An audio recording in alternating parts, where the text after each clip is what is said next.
So I've got an old, slow desktop computer.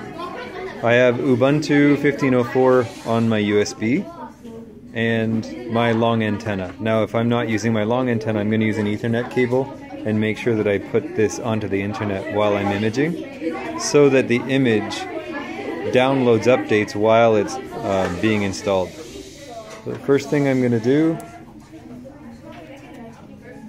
is plug in the USB Wi-Fi adapter.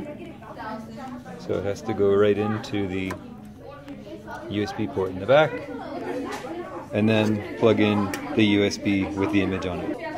Okay, so now both are installed. Now we power on. So just turning on the power.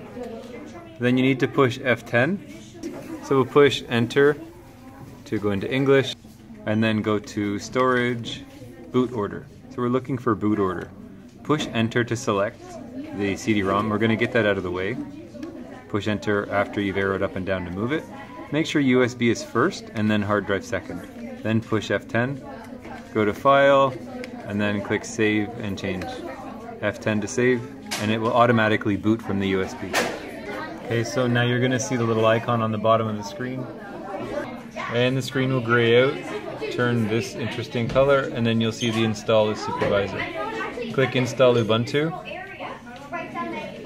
and then you want to put your device on the internet. So either hardwire it with Ethernet or put it onto Wi-Fi using the adapter you plugged into the back.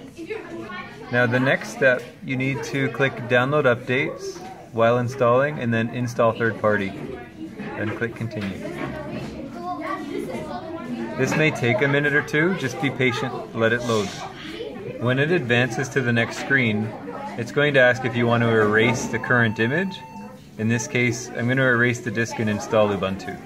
Then click install now. Click continue. You may have to reselect the location and then click continue. Continue again. And now this is where you would enter the password for the terminal. Please make sure what I suggest is if it's for kids use, always select login automatically, and then just keep the name simple.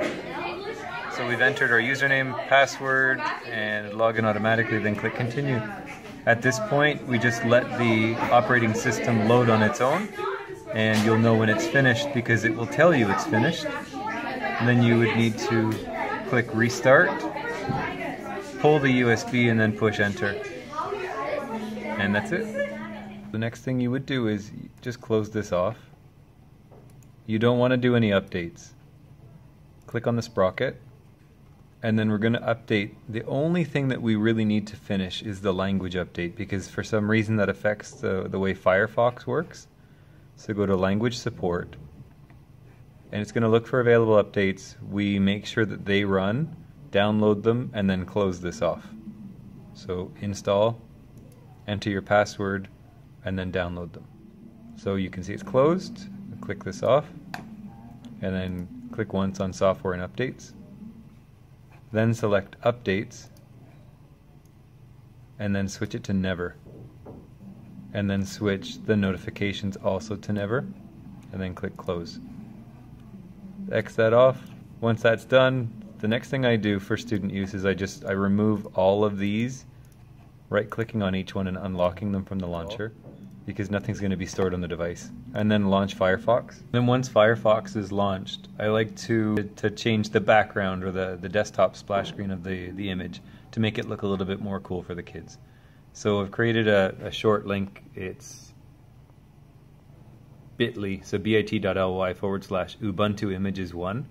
And if you go to that site, there's a bunch of different splash screen desktops that you could use and install onto your computer. So when you hover over it, you'll get a bar that pops up. Click on the arrow down just to download it, and then click save the file, save it to your desktop. Then screen change desktop background. Then plus, so you're going to add it there. Go to your downloads, and then just click open.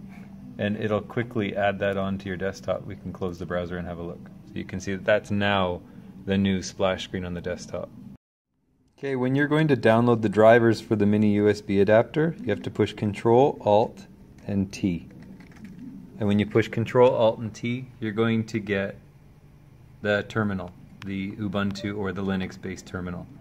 In here I'll show you how to enter the code to download the specific driver for the micro USB.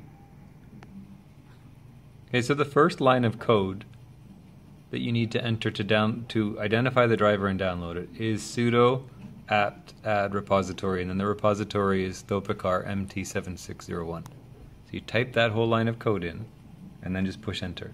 It's going to ask you for your password. You should have already entered a password when you installed your image, your Ubuntu image on the computer. So I'm just going to enter my password now, and then it's going to ask you to push enter. Just push enter, and then we're going to enter our next line of code.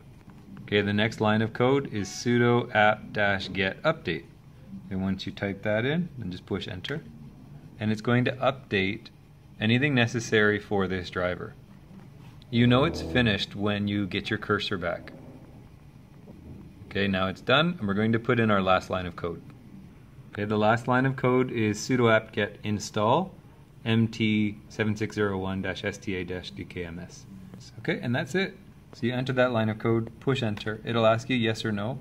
Just click Y, enter, and it will complete the installation of the driver for the specific micro USB.